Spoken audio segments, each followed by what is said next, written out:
What if the most powerful Bible wasn't in your church? What if the face of Jesus you've seen your whole life was never meant to look like that?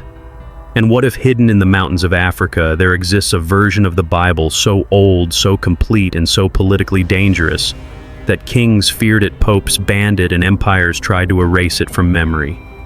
This isn't fiction. The Ethiopian Bible is real. It holds 88 books, not 66.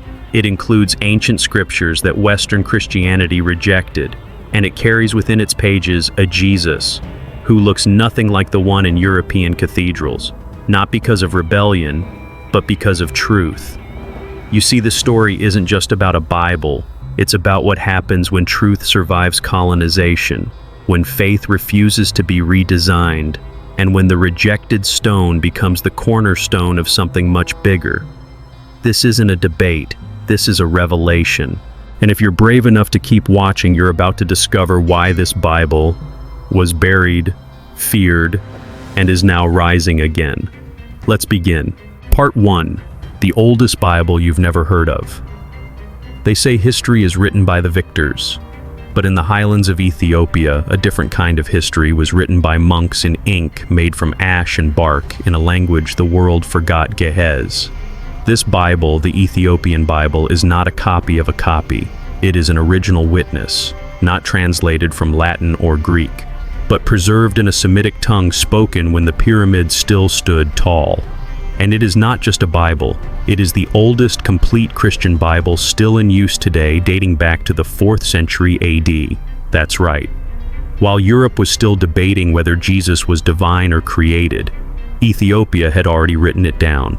While Constantine was gathering bishops at Nicaea, Ethiopian scribes were already compiling scriptures, meditating in caves, fasting for 40 days, and committing entire books to memory. And the result? A canon of 88 books, 22 more than the King James Version. But what truly makes it extraordinary is not just what it includes, but what it never removed. See, in the West, the Bible went through filters: ecclesiastical politics, imperial agendas, council votes, and eventually printing presses controlled by state-church alliances.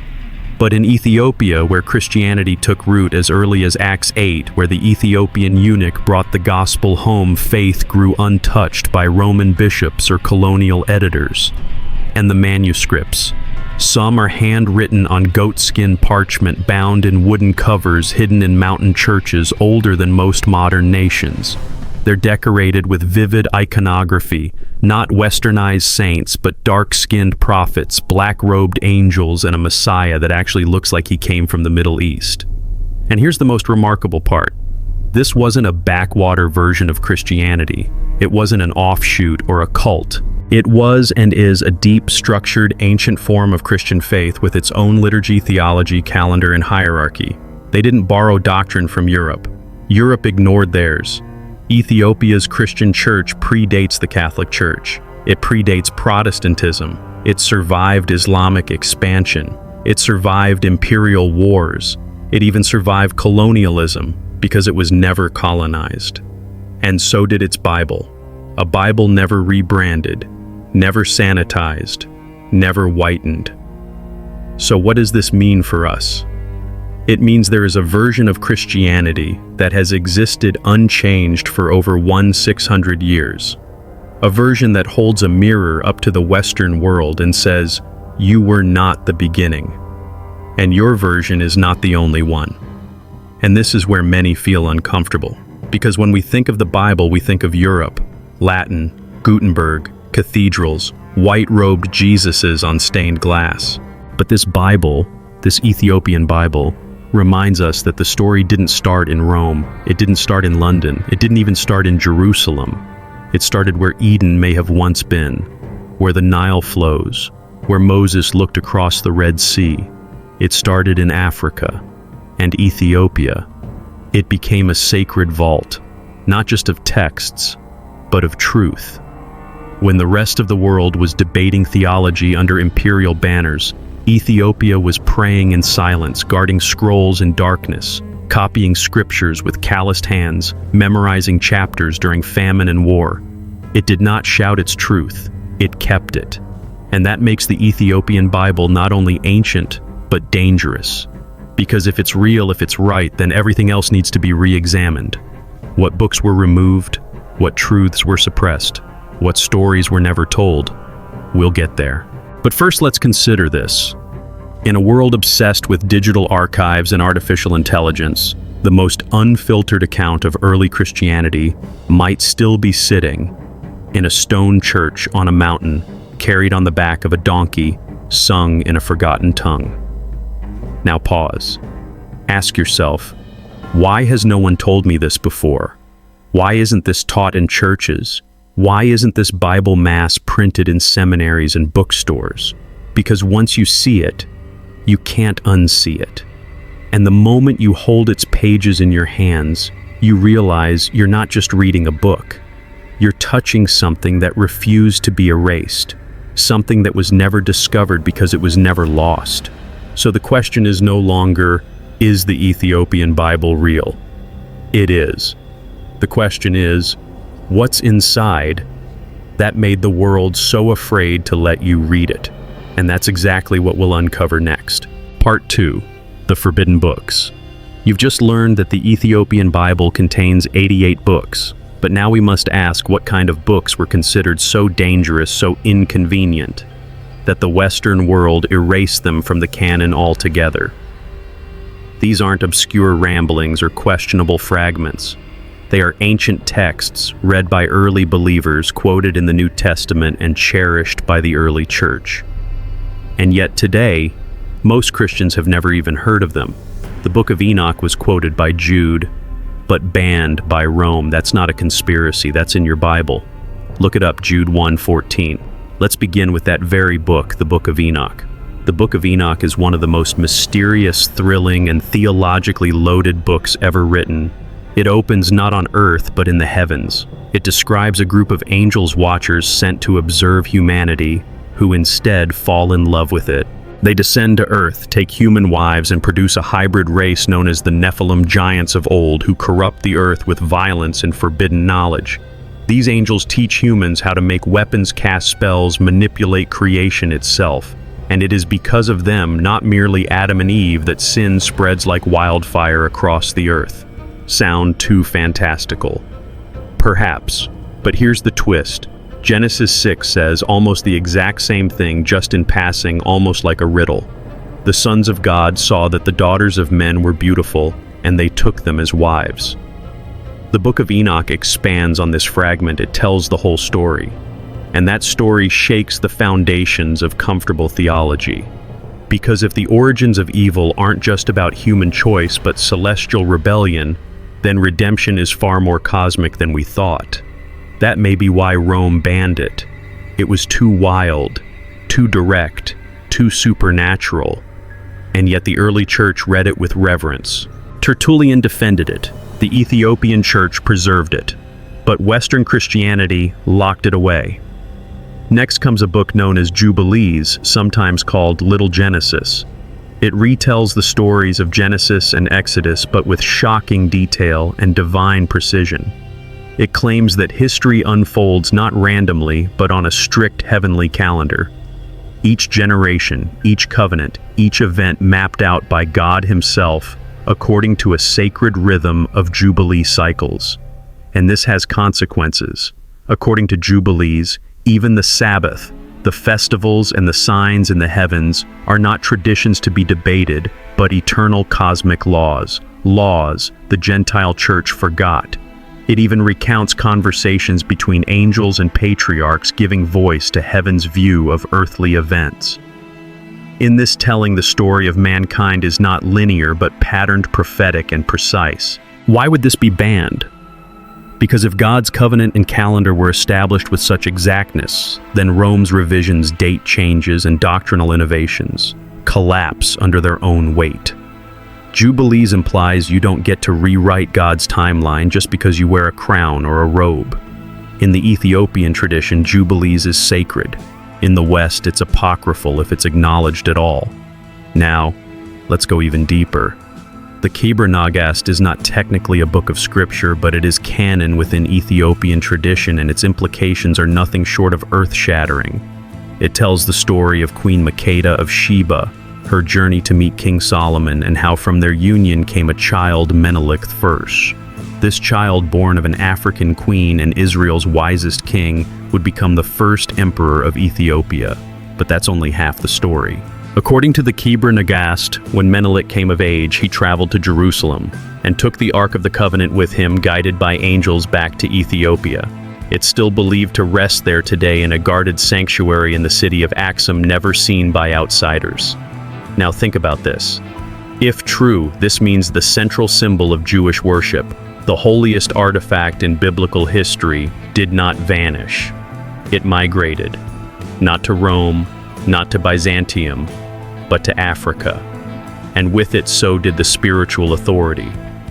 The Kebra Nagast makes a bold claim that the Davidic bloodline continues through Ethiopia, that Ethiopia is not a recipient of Western religion, but a keeper of the original flame. Western theologians called it myth, but the Ethiopian church called it memory. And if memory is sacred, who gets to decide which memories matter? Peter saw the afterlife. Isaiah saw the crucifixion before it happened. But their books were locked away. Let's talk about that. The Apocalypse of Peter was once widely read in the early church. In fact, it was considered canon by some of the same people who gave us the four Gospels. And its content, Peter is taken on a journey through heaven and hell. He sees the consequences of sin not in vague parables, but in vivid, terrifying detail. The imagery predates Dante by over 1,000 years and yet feels just as harrowing. Why was it banned? Because it revealed a God who cared about justice for the oppressed, not just salvation for the privileged. A God who saw the hidden sins of religious leaders, a kingdom not built on ritual, but on righteousness. Then there's the Ascension of Isaiah, a text that describes the crucifixion of Christ. But what's fascinating is when it was written before the New Testament was even finalized. Isaiah in a vision sees a divine Son descending from the highest heaven, cloaked in humility, walking the earth, crucified by those who did not recognize him. It affirms the divinity of Christ before the church ever formalized that doctrine. It paints a portrait of Jesus not as myth, but as cosmic certainty. And yet, both books were deemed too mystical, too direct, too inconvenient. At first glance, these texts seem unusual, maybe even mythical, but if you listen closely, they tell a story that's dangerously consistent. That divine knowledge was once given freely, and then hidden. That true power is spiritual, not institutional. That God's voice cannot be tamed by kings, priests, or councils. These books didn't fit the system. They didn't serve empire. They didn't reinforce hierarchy. So they were called heresy, banned, burned, forgotten. Except they weren't. Because in Ethiopia they lived on, not just in ink, but in worship, in memory, in belief. And today, their voices are rising again, not to divide, but to remind us that truth isn't always where the spotlight is. Sometimes it's hidden in the shadows, waiting for someone bold enough to read it again. And now that you know these books exist, and what they say, you must ask the real question: who decided you couldn't read them? These weren't accidents. These were choices, made by councils, kings, and religious empires who saw something in these texts, something that threatened their authority. In the next part, we reveal exactly why these books were erased, and who had the most to lose if they had stayed. Part 3, why they tried to erase it. Truth has never been erased because it was false. It's erased because it was dangerous. And the truth preserved in the Ethiopian Bible wasn't dangerous because it was heresy, but because it could not be controlled. That's the problem. You see, when Christianity became the religion of empire, something shifted. What began as a faith of the persecuted, the outcast, the slave, the widow slowly became a tool of order, hierarchy, and power. In the 4th century, Emperor Constantine did more than legalize Christianity. He politicized it. He took a revolutionary movement forged in blood and humility and turned it into the spiritual backbone of imperial Rome. Suddenly, theology was no longer just about truth, it was about structure, about who decides what is true. That's where the councils came in. Nicaea, Chalcedon, Constantinople, Trent. One by one, they defined doctrines, rejected others, and drew sharp lines around acceptable belief. And anything that didn't reinforce the empire's agenda had to go. This wasn't just about theology, it was about control. Because the books we explored in Part 2, they don't preach passive obedience. They don't glorify kings or elevate institutions. They speak of heavenly justice, of divine judgment, of truth that answers only to God, not to thrones, not to swords, not to councils. This is the twist that still echoes through time. These books emphasize a priesthood, a kingdom, a power that cannot be ruled by men. Let that settle. It's not that they were too mystical, it's that they were unmanageable. They didn't support the system, they challenged it. Take the Book of Enoch again. Its message, that celestial beings, angels themselves, can fall. That spiritual beings, once divine, became corrupted and wreaked havoc on earth. That systems of power, whether human or heavenly, are not automatically righteous. Now imagine how that lands in an empire that calls its emperors divinely appointed. You can't rule by divine right, if divinity can rebel. Or take the Apocalypse of Peter with its vivid depictions of judgment not just for pagans but for corrupt religious leaders. Or Jubilees, which recenters the Sabbath and God's calendar around covenant, not convenience. That book alone undermines centuries of Roman adaptations to feast days and Christianized pagan festivals. Then there's the Kebra Nagast. It's not just a story of royal lineage, it's a declaration, a direct theological threat to Western dominance. The kingdom shall not depart from Ethiopia. A line not from a modern speech but from the Kebra itself. Not Rome, not London, not Geneva, Ethiopia. That one sentence dares to suggest that divine authority didn't migrate west with Constantine, but stayed where it first took root in Africa. And that's a narrative Europe could never accept. Because if Ethiopia had the Ark, if Ethiopia preserved the older canon, if Ethiopia carried the royal line of Solomon, then Europe wasn't the center of the story anymore. It was a side note, a latecomer, a revisionist. That's why they tried to erase it. Not just the books, but the memory of who kept them. Ethiopia became inconvenient, a Christian kingdom that didn't need Rome, a Bible that didn't need Latin, a theology that didn't need European validation. They couldn't rewrite Ethiopia's scriptures, so they ignored them. They couldn't disprove Ethiopia's claims, so they dismissed them as legend. They couldn't colonize Ethiopia, so they colonized the imagination of the rest of the world. Have you ever wondered why the Christian world was taught to associate the true faith with Europe? Why Jesus is pictured as white? Why saints have blue eyes and Roman noses? Why Africa is always seen as a mission field, never a source? It wasn't accidental, it was design. Because the deeper you dig into the Ethiopian canon, the clearer it becomes. This isn't just an alternative version of the Bible. It's a threat to the mythology of Western supremacy. And that mythology had to be protected at all costs. So they stripped the canon, standardized 66 books, declared anything outside of that range as apocryphal, and built seminaries that never taught you any different. But here's what they didn't anticipate: that these stories wouldn't die. That these books, hidden for generations, would whisper from the shadows. That a scattered people, especially those descended from slavery and colonization, would one day ask what was taken from us, and they would find it.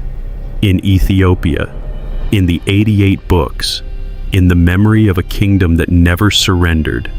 And now, that truth is rising, not with swords, not with armies, but with revelation. With people discovering that Jesus didn't wear silk robes and speak Latin.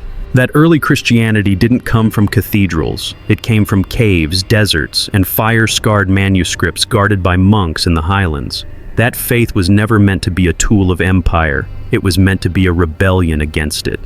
So let's ask again, why were these books removed? Because they told the truth, because they refused to bow, because they reminded people that salvation was never for sale, and holiness was never something the state could define. These texts didn't just challenge doctrines, they challenged systems. They threatened to dismantle the illusion that only Rome could speak for God. And for centuries, they succeeded in suppressing that truth. But truth has a habit of surviving fire. It waits, it hides, and then when the time is right, it speaks again.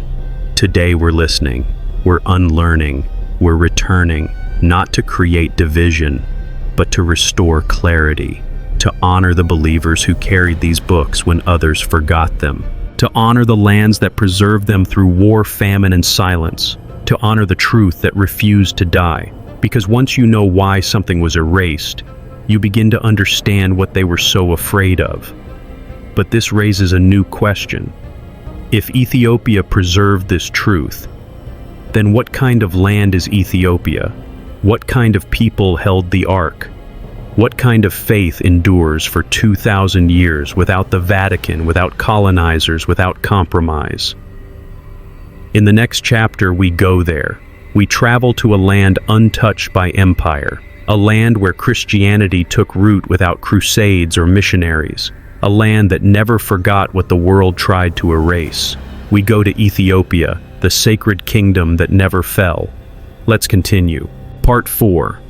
Ethiopia, the untouched Christian kingdom. The story of Ethiopia is not just a chapter in Christian history. It is a contradiction, a defiance, a flame that kept burning, while the rest of the world tried to smother it with gold doctrine and empire. Because while Western Christianity was reshaped by kings, popes, and conquerors, Ethiopia remained sovereign, uncolonized, unconverted because it was never pagan to begin with, unbent because it never needed Rome's approval to follow Christ. This is not a romantic myth. This is a documented reality.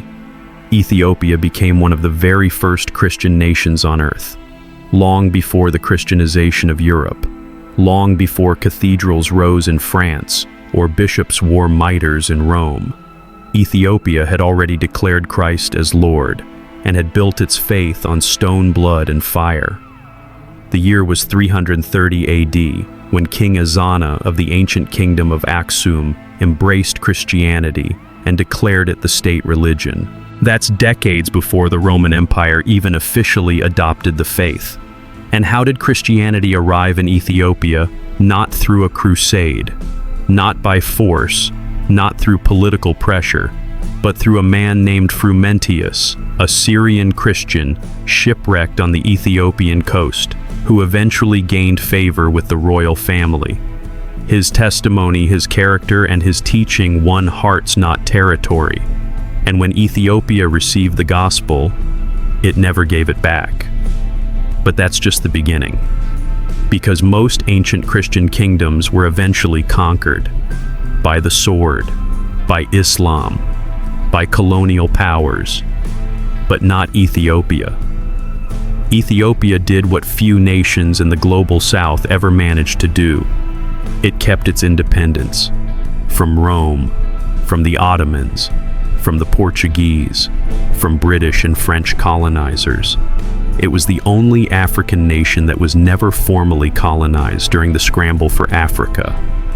And because of that, its faith remained intact, untouched, unedited, uncolonized. Ethiopia didn't just survive, it preserved the flame Rome tried to extinguish. While Europe split into Catholicism and Protestantism, while reformers and inquisitors fought over scripture and sacraments, Ethiopia quietly continued fasting, chanting, copying manuscripts, and praying in ancient tongues. They didn't chase the Enlightenment, they didn't modernize Jesus, they didn't turn theology into politics. They kept the fire as it was. And today that fire still burns. Step inside an Ethiopian Orthodox church and it feels like you've crossed a time portal. Incense fills the air, Priests chant in Ge'ez, a language as old as the Hebrew Bible. The liturgy is long, poetic, and full of mystery. Children sit on the stone floors beside grandmothers. There are no pews, no flashing lights, no stage performance, only prayer, scripture, memory. In a world addicted to speed and spectacle, Ethiopia preserved the slow strength of sacred tradition. And what makes that even more remarkable is that it did so under pressure. Because Ethiopia has known war, it has known drought, it has known international isolation. It was even invaded by fascist Italy under Mussolini in the 1930s, yet even then it was never colonized. Its emperors, its churches, its scribes, they endured. And so did its Bible.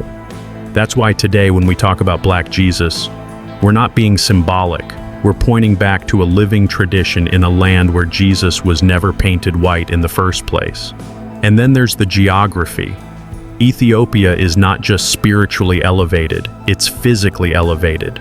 Its churches, some carved directly into the rock, sit on mountain ridges and highlands thousands of feet above sea level. Take Lalibela, for example, a medieval city of stone churches chiseled into the earth, built not above the ground but within it. A feat of engineering and faith that still puzzles archaeologists. Why build down, not up? Because Ethiopia believed the earth itself was holy, that worship should descend humble, hidden, enduring. Even the Ark of the Covenant, which we mentioned in Part 2, is believed by millions to rest within the Ethiopian city of Axum, guarded by monks who have dedicated their entire lives to protect it. And whether you believe that or not, the point is this: Ethiopia never let go of its sacred trust. It never surrendered its spiritual treasures to Rome or Constantinople or Mecca or London. And that's why the Western world has so often ignored it. Because Ethiopia forces us to rethink everything. It breaks the myth that Christianity is a European invention. It reminds us that faith flourished in Africa before colonization, before slavery, before the transatlantic trade. It tells a different story, a story in which Africans are not merely the mission field, but the keepers of sacred fire. A story where blackness is not outside the covenant but central to it, where kings wore crosses before Europe knew Christ, where scriptures were sung before Latin was even a church language, where Jesus was remembered, not redesigned. So the real question is, why were we never taught this? Why was Ethiopia left out of textbooks, Sunday schools, seminary syllabi? The answer is simple. Because a faith that never bowed to empire is a threat to every empire. Because Ethiopia doesn't fit into the Western narrative. It can't be colonized, it can't be claimed, and it refuses to be erased.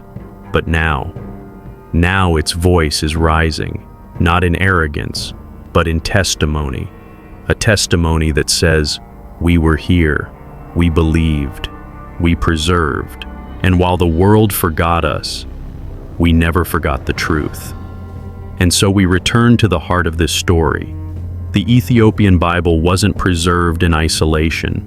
It was preserved by a people, a nation, a church, one that walked through fire, war, famine, and exile, yet carried the word like a torch that could not be snuffed out. And perhaps the time has come for that torch to light the way again. But we're not done. Because if Ethiopia preserved the original vision, then what does that say about its royal claims, about its ancient legends of Solomon and Sheba, about its claim to the Ark, and its divine right to lead? In the next chapter, we open the Kebra Nagast again, and what we'll find may change how you see biblical royalty forever. Let's continue. Part 5. The Ark. The Queen and the Legacy. Every great empire builds its myth around something sacred, a relic, a lineage, a divine right to rule. For Europe, that was Rome. For Israel, it was the temple. But for Ethiopia, it was something far more ancient, far more mysterious. It was a queen, a king, and a child born from both. This is not just folklore. This is the backbone of Ethiopia's spiritual and national identity, a story enshrined not only in oral tradition, but in a sacred text known as the Kebra Nagast, the Glory of Kings. According to this revered book, centuries ago, Queen Makeda of Sheba, a powerful, intelligent, and wealthy African monarch, traveled to Jerusalem to meet King Solomon, the son of David, the wisest man who ever lived. The Bible briefly records this meeting in 1 Kings 10 and 2 Chronicles 9, where it says, "She came with gifts, asked hard questions, and left in awe of Solomon's wisdom." But the Kebra Nagast tells us what happened next, that their meeting became more than diplomatic, that the Queen of Sheba conceived a child, Menelik-Fur, the son of Solomon. Menelik would grow up in Ethiopia, but return to Jerusalem as a young man seeking to meet his father.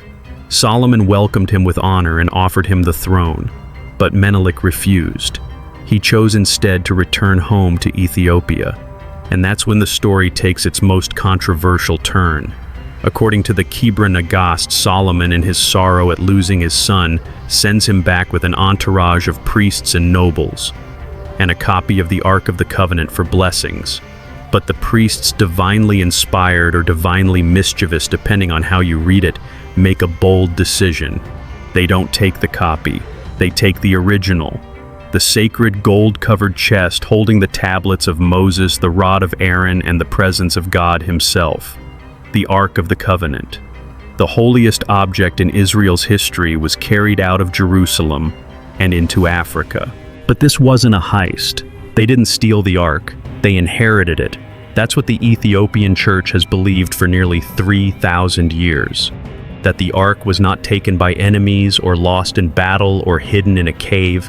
It was brought to a safe place, a land uncolonized, a people chosen, a new Zion. And if that's true, then Ethiopia isn't just another Christian nation. It is the continuation of the Davidic promise. So where is the Ark now? According to the Ethiopian Orthodox Church, it rests in Axum, a historic city in the north, specifically within a small stone chapel known as the Church of Our Lady, Mary of Zion. Only one monk is allowed to see it. He never leaves the grounds. He spends his life in prayer, guarding what he believes to be the most sacred object on earth. No one else is allowed in. No photographs, no public viewing, no scholarly examination. And that has led many outsiders to dismiss the claim as legend. But ask the people of Ethiopia and they will not waver. They don't need Western validation. They have memory, they have tradition, they have faith. Because for them, the Ark is not just a chest of gold. It is a symbol, a divine trust, a legacy passed down from Solomon to Sheba to Menelik, and through every Ethiopian king who ruled after. That's why for centuries, Ethiopian emperors were not simply kings. They were believed to be descendants of David himself. That's not political propaganda. That's spiritual identity. They carried crosses, not crowns. They ruled as guardians of God's covenant. And while the world called it myth, Ethiopia lived it. Consider the implications. If true, then Ethiopia holds not just history, but holy continuity. While Israel lost the Ark, while Rome built its church on Peter, Ethiopia rooted its authority in both priesthood and kingship in Solomon himself. That's why the Kebra Nagast matters, because it rewrites who holds the divine inheritance. It recenters the spiritual map. It puts Africa not on the outskirts, but at the center of redemptive history. And for centuries that story was quietly dismissed, called fantasy, labeled legend. Because if this was true, if God's presence dwelled not in Rome but in Axum, if the Davidic line didn't die but survived in black skin and mountain churches, then who really has the right to claim spiritual authority? The Western world couldn't answer that, so it ignored the Kebra Nagast, ignored Menelik, ignored the Queen of Sheba, but the Bible never did. Jesus himself speaks of her in Matthew 12:42, saying, "The Queen of the South will rise at the judgment, for she came from the ends of the earth to hear the wisdom of Solomon." He honored her journey. He honored her hunger for truth. And Ethiopia remembers. They never forgot where they came from, never forgot the child she bore, never forgot the Ark. So where does this leave us? With a question. Not whether the story is true in a modern Western prove-it kind of way, but whether it's true in the way that matters most. Is the faith it produced genuine? Is the legacy it preserved sacred? Is the flame it carried still burning? If you walk through Ethiopia today, you'll see it in the chanting of monks, in the fasting of children, in the hands of scribes copying ancient Bibles by candlelight, in the silence of that one guardian monk standing beside a locked chapel, believing without needing to prove that the presence of God is still there. And maybe that's what faith really is. Not a relic on display, not a doctrine debated, but a trust you guard with your life. That's the legacy Ethiopia carries. And now we must ask, if this ark was protected by a forgotten kingdom, then what else about Jesus, about Scripture, about the church has been hidden in plain sight? Because Ethiopia didn't just preserve an object, it preserved a memory. And that memory is calling us back. In the next chapter, we'll explore something even more challenging, not just where the ark went, but who Jesus really was. What did he look like? Where did he grow up? And why do the oldest Christian communities depict him so differently than Western art? The next chapter will confront the most uncomfortable question yet. Was Jesus black? Let's continue. Part 6. The Black Jesus in the Bible. The story of Jesus Christ has been told in every language, every land, every generation. But not every version of his image tells the same truth. For centuries, the face of Jesus has been painted with pale skin, straight hair, blue eyes, and European features immortalized in stained glass statues, Renaissance paintings, and children's Bibles. But none of these images came from the Scriptures. They came from politics, from power, from empire. And if we dare to go back not to cathedrals or councils, but to the Bible itself, we find something that many have tried to overlook. Jesus was not white. Jesus was not European. Jesus was not from the West.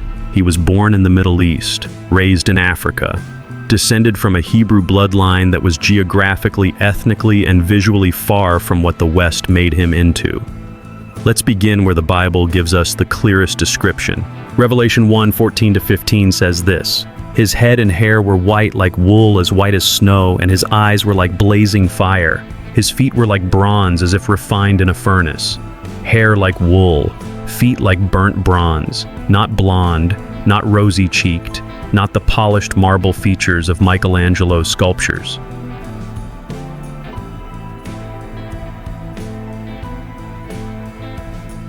Wool is not a poetic metaphor, it's a physical texture, a reference that black readers around the world have instantly recognized.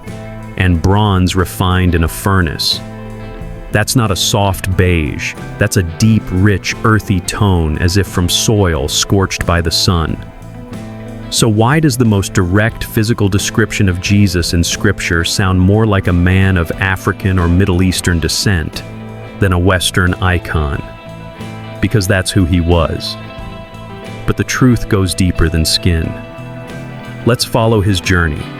When Jesus was just a baby, his family had to flee a genocidal king. Where did they go? Egypt, Africa. Matthew 2:13-15 says, "An angel appeared to Joseph and told him to take Mary and the child to Egypt until Herod's death." And why Egypt? Because it was the one place where Jesus could blend in. You don't hide a pale-skinned, light-haired baby in Africa. You hide a child who looked like the people there. Jesus' safety depended on him not standing out, on not looking foreign. That one detail, often skipped over in sermons, says more than 1,000 paintings ever could. Let's go further. When Jesus was arrested, tortured, and sentenced to die by crucifixion, he collapsed under the weight of the cross. And who helped carry it? Simon of Cyrene, a man from Libya, a man from North Africa, a black man. He was pulled from the crowd, made to carry the cross alongside Christ in his final steps. This wasn't coincidence, it was continuity. From the beginning of his life to the moment of his death, Jesus was surrounded by African soil, African people, and African legacy. And yet somehow his image was whitewashed into the face of European dominance. Let's ask why. Because portraying Jesus as white wasn't just an artistic decision, it was a colonial weapon. When empires conquered, enslaved, and evangelized, they did so with a white Jesus in one hand and a sword in the other. They showed him with pale skin to make him familiar to their kings and foreign to their captives. A Jesus who looked like the oppressor could not easily be identified with the oppressed. That's why the black Jesus was erased. Not because he didn't exist, but because he couldn't be controlled. Because a Jesus with woolly hair and bronze skin speaks too directly to the marginalized, too powerfully to the poor, too intimately to those the world tries to forget. Jesus didn't come from the West. He came from the soil that bled for centuries. That soil includes Egypt. It includes Ethiopia. It includes the nations that cradled faith long before the Western world ever heard his name. The black Jesus doesn't rewrite history. He restores it. He reminds us that Christianity is not a European creation. It is an Eastern African global movement. And that matters, because when we change the face of Jesus, we change the story. When Jesus is white, he becomes safe. He becomes an empire builder. He becomes the God of conquest, of prophet, of colonial catechism. But when Jesus is black, he becomes a liberator, a man of sorrows, acquainted with grief, familiar with oppression, killed by empire, risen in glory. Not because he fit into systems of power, but because he overturned them. And for those who say, but does it matter what color Jesus was? The answer is, it mattered when they changed it. It mattered when slaves were forced to bow before an image of a white Christ. It mattered when colonized nations were told their own faces weren't made in the image of God. It mattered when art, theology, and doctrine were all shaped by whiteness, while erasing the very lands that gave birth to the gospel. So yes, it matters. Because to reclaim the truth of Jesus' appearance is to reclaim the truth of his message, that he came for the poor, the brown, the oppressed, the forgotten, that he walked on the dust of Egypt, not the marble of Rome, that he looked more like the boy carrying water in Sudan than the Caesar on the Vatican ceiling. But let's go even further.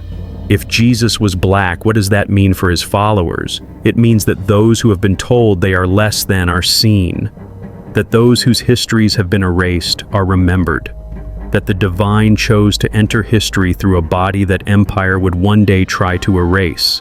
That's not just comfort, that's confrontation. Because if Jesus chose to look like the people we exclude, then we must rethink who we call holy and who we ignore. And this is why the Ethiopian Bible is so important. Because within its pages, Jesus was never whitened. He was never rebranded. He remained a Semitic Afro-Asiatic figure born among suffering, resurrected in power. He was portrayed with dignity, but not distortion. With majesty, but in the true image of his time, his land, and his people. So maybe what we need isn't a new Jesus. Maybe we need the old one back, the one whose hair was like wool, whose feet burned like bronze, who fled to Africa, who died beside an African man, and who rose not into a throne of conquest, but into a kingdom of justice, mercy, and truth.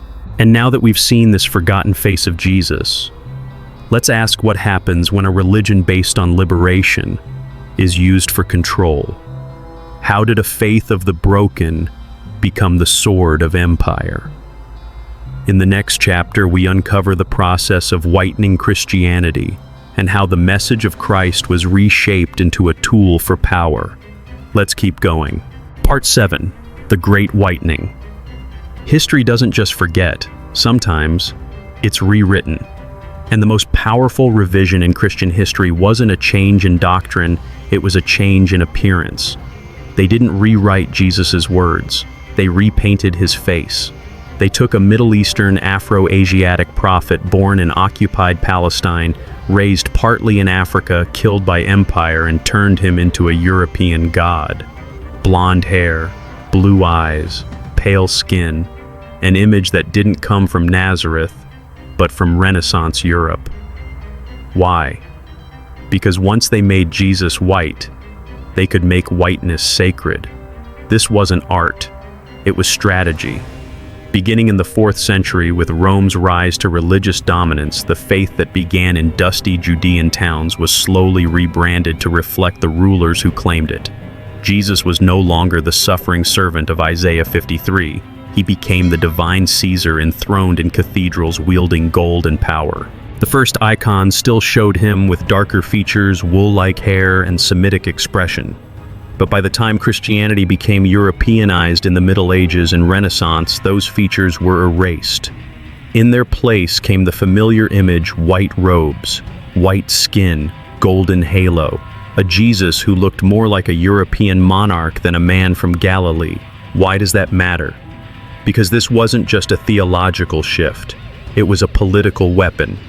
If Jesus looked like the ruling class, then the ruling class looked like God. And anyone who looked different could be less than, othered, dehumanized, enslaved. This image didn't come from heaven.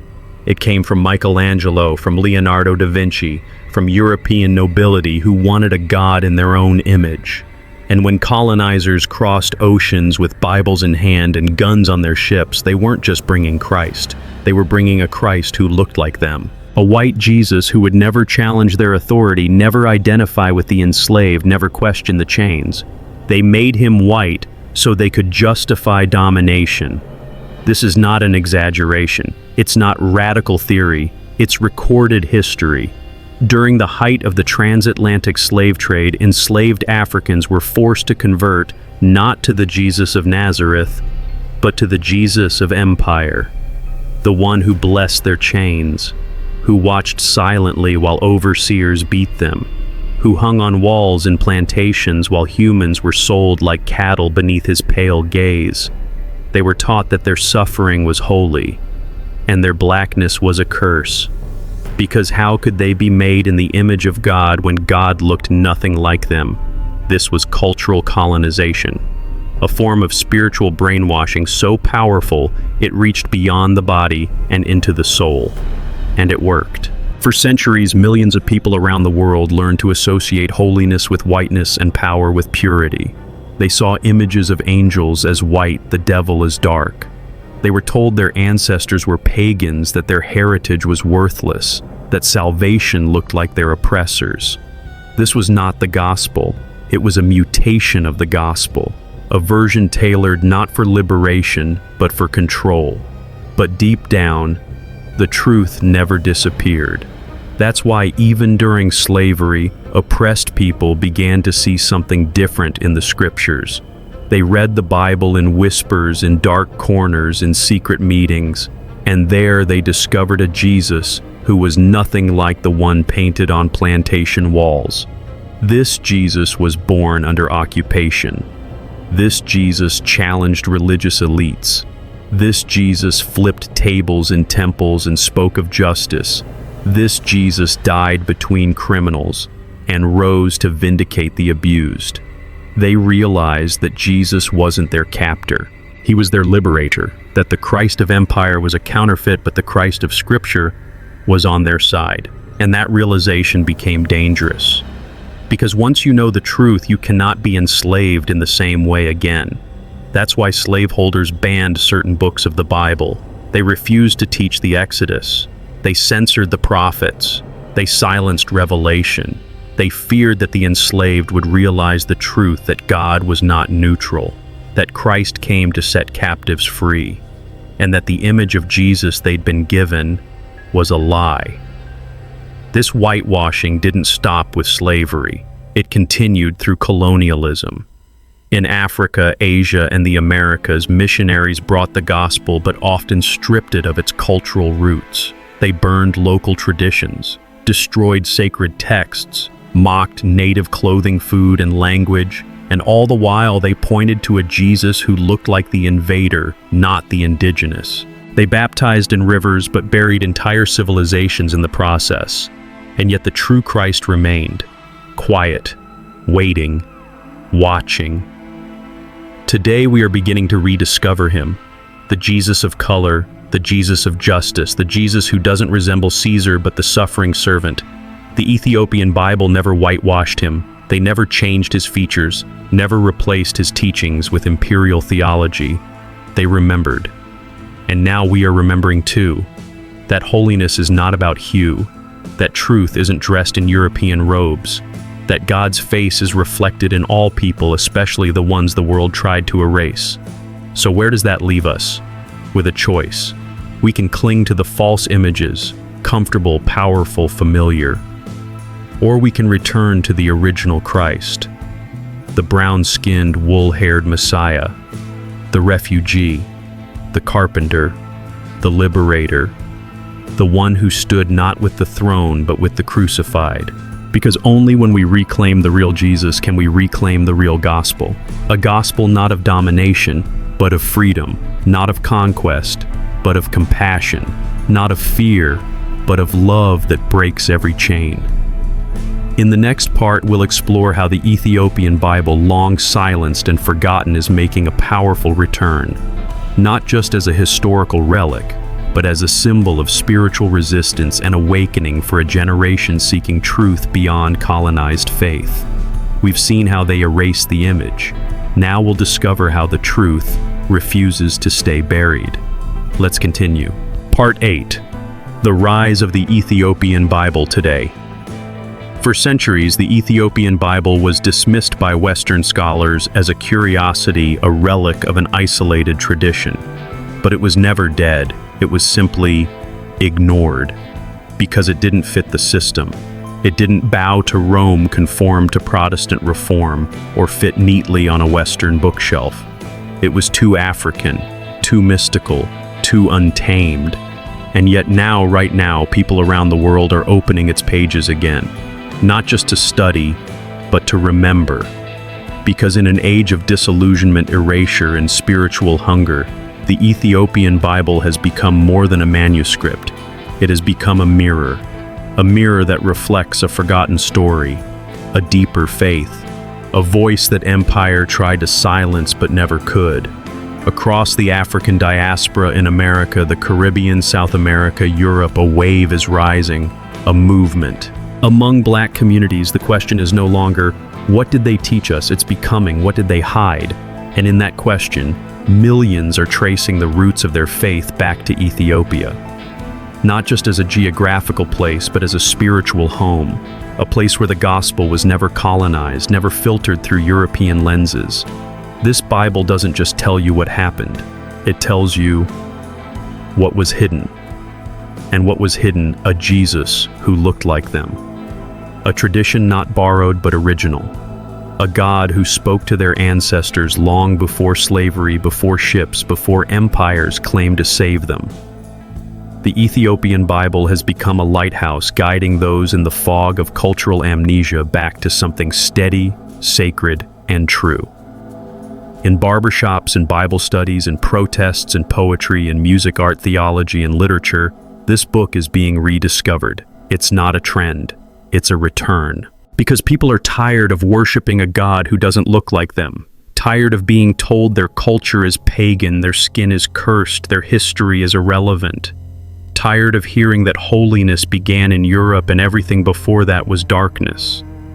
They're searching for the unfiltered gospel, not the gospel of slave ships, but the gospel of Sheba, of Menelik, of Isaiah's vision, of Enoch's angels, of Jesus fleeing into Africa.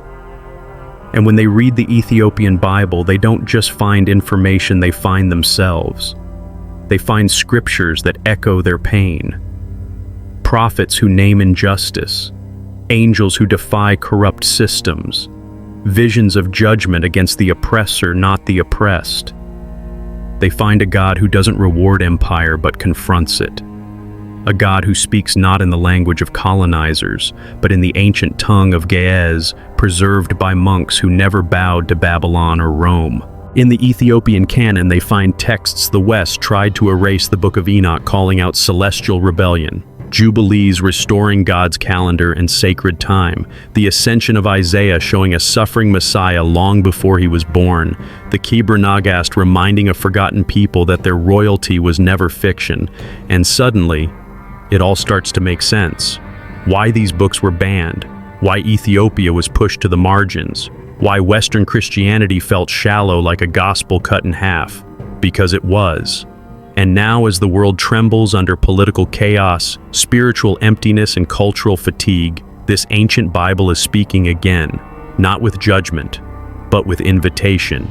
Come, it whispers, not to something new, but to something original. A faith that existed before gunpowder, before cathedrals, before crosses were hung around the necks of conquerors. A faith that remembers the God of the oppressed, the God who walks in fire with exiles, the God who hides in Egypt, the God who still speaks in the silence of stone churches carved into mountains. We live in an age that is both connected and disoriented. People scroll endlessly through theology, prophecy, culture wars, and religious content, but rarely feel whole. And into that noise, the Ethiopian Bible whispers a different rhythm. It doesn't demand performance. It doesn't promise prosperity. It doesn't shrink God to a political slogan. It simply tells the truth. And that truth has become fuel for a new generation. Activists who see Jesus not as a mascot of empire, but a model of resistance. Artists who paint him with woolly hair and fire in his eyes. Scholars who challenge colonial theology and reclaim the lost texts. Believers who don't just want to go to heaven, they want to bring justice to earth. In this awakening, the Ethiopian Bible is not the end of the road. It's the start of a recovery, of memory, of dignity, of voice. It reminds the world that not all Christianity came by conquest, that not all scripture came through Europe, that not all truth was whitewashed. And it reminds the African diaspora that their story was always sacred, that their ancestors didn't need saving, they needed remembering, that Ethiopia didn't receive Christianity as charity, but carried it as a calling. So what now? The rise of the Ethiopian Bible isn't just about theology. It's about identity. It's about repair. It's about truth rising from the ruins. It's about opening the pages of a forgotten book and hearing your name called from within it.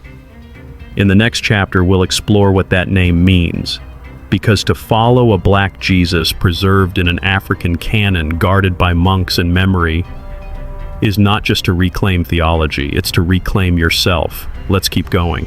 Part 9. The spiritual power of a black Messiah.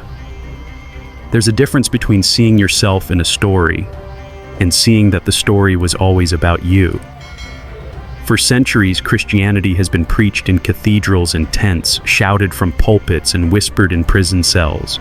But for millions of people of African descent, enslaved, colonized, exiled, the message often came with a picture that did not reflect their face.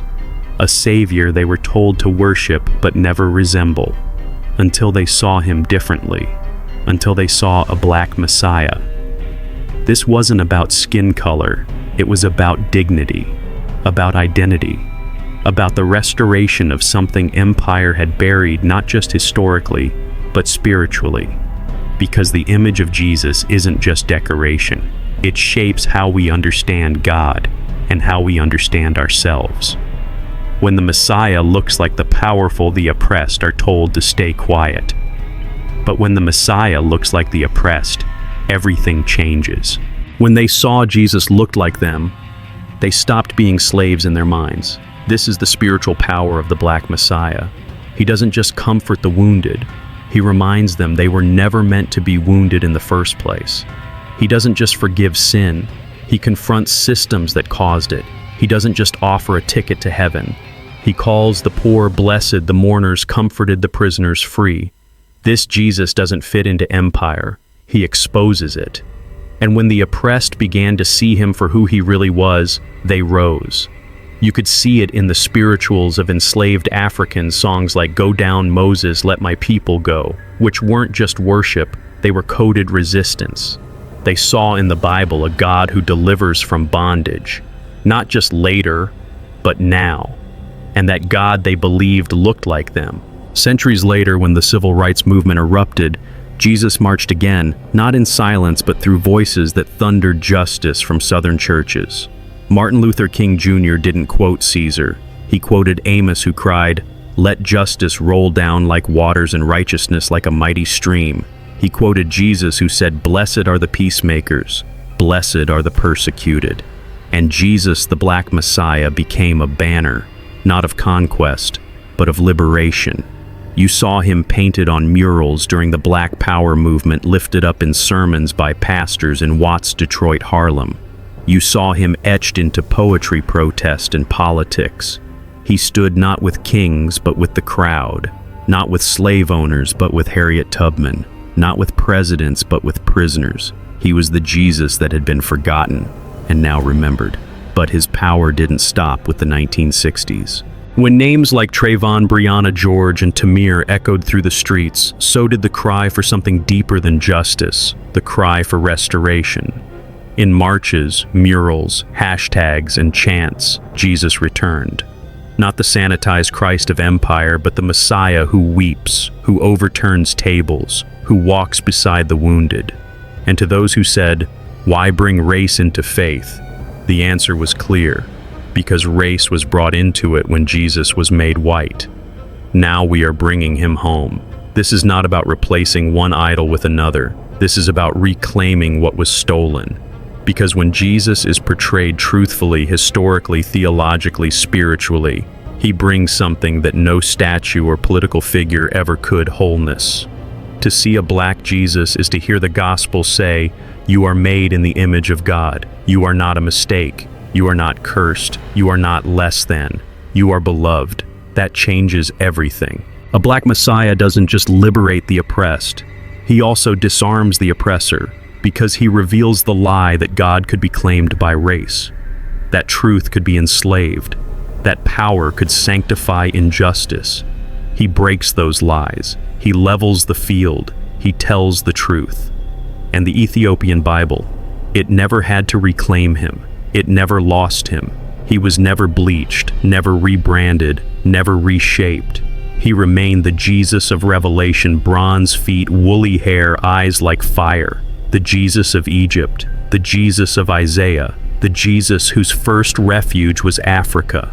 And now, as that Jesus rises again in the consciousness of a searching generation, he brings healing. Not the shallow kind, not the move-on kind, but the kind that says, "I see what happened. I see what they did to you. I see how they lied in my name. But I'm still here." This is the power of a Black Messiah. He remembers with you. He suffers with you. He restores you. He doesn't erase pain with platitudes. He redeems it with presence.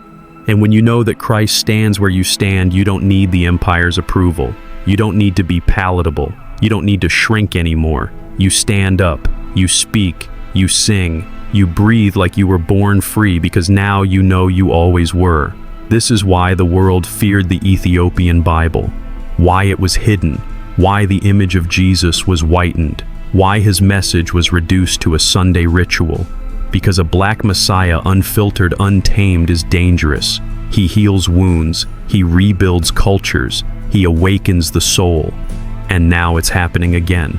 From Johannesburg to Atlanta, from Jamaica to London, from Addis Ababa to Chicago, a new generation is waking up to this truth. They're picking up ancient Bibles, dusting off forgotten books, asking dangerous questions, and finding sacred answers. Not in the voice of colonizers, but in the voice of the shepherd who knows their name. So now we must ask, if this Jesus is rising again, what will you do with him? Will you follow? Will you unlearn what empire taught you? Will you reclaim the faith that was always yours? Because this isn't the end of a story. This is the resurrection of one that was buried. And in the final chapter, we'll explore how this rediscovery is calling believers of every background, every color, every nation to return to a gospel rooted in justice, mercy, and unfiltered truth. The truth they tried to hide, but couldn't. Let's finish this. Part 10. It was never lost, only hidden. There's a phrase whispered through the ages by the faithful, the forgotten, and the fiercely free: truth buried is not truth lost. And that is the story of the Ethiopian Bible. For centuries it sat in the mountains, quiet, untouched, uncolonized. While empires built cathedrals, armies, and seminaries, Ethiopia held something deeper. A gospel not designed by empire but preserved despite it. Because what you've been looking for, the real Jesus, the whole canon, the full story, was never created in Rome, nor recovered by reformers. It was never lost. It was just hidden. Hidden not because it was heresy, but because it was too holy to be controlled. This Bible didn't ask for permission. It didn't require approval from councils or kings. It never went through the filters of empire. They feared this Bible not because it was wrong, but because it was free. Free from colonization, free from whitewashing, free from the systems that turned gospel into government and faith into finance. That freedom terrified them, because a Bible that cannot be used for control is a Bible that threatens every institution built on control. Think of it. The moment Christianity became the official religion of Rome, it was no longer the voice in the wilderness. It became the voice in the throne room. And when that happened, the question was no longer what is true, but what is useful. Useful to preserve hierarchy, useful to justify war, useful to silence dissent. And anything outside that framework, anything wild, ancient African prophetic, had to be labeled apocryphal, mythical, heretical, or simply forgotten. But Ethiopia remembered. It remembered a faith not based on performance, but on presence. It remembered scriptures where angels fall and justice rises, where kings fail and prophets speak, where Jesus doesn't look like the emperor, but like the exiled. It remembered that true faith isn't inherited from the powerful, but birthed in resistance, nurtured by prayer, and guarded by the kind of people history tries to erase. That's why when you open the Ethiopian Bible, it doesn't just tell you what happened, it tells you what they didn't want you to know. It restores the chapters that were edited out, the prophets who were silenced, the stories that were too honest for politics. And here's the beautiful part. You don't need to be Ethiopian to receive what this Bible carries. You just need to be hungry for truth. Because this isn't about race or nationalism. This is about recovery. A recovery of voice, of memory, of reverence, a faith that can't be sold, a gospel that doesn't need branding, a Christ who isn't marketed but encountered. So what do we do now? Now that we know the truth, what comes next? We stop treating faith like it's a franchise. We stop outsourcing our beliefs to institutions that care more about power than people. We return, not to tradition alone, but to the presence, to the fire, to the untamed holiness that was never lost, only buried. This is the moment where discernment becomes destiny, because now you can't unsee what's been shown. You can't unknow what was hidden. The Western world may still be debating which denomination is right. Meanwhile, Ethiopia has been praying, fasting, chanting in Ge'ez, and preserving 88 books with no need to impress the algorithm of modernity. They weren't competing, they were remembering. And now you're remembering too. The path forward is not about choosing sides, it's about choosing truth. And sometimes, truth doesn't shout. It whispers from mountaintops. It waits in forgotten manuscripts. It rests in a chapel where one monk guards something too sacred for the world to touch.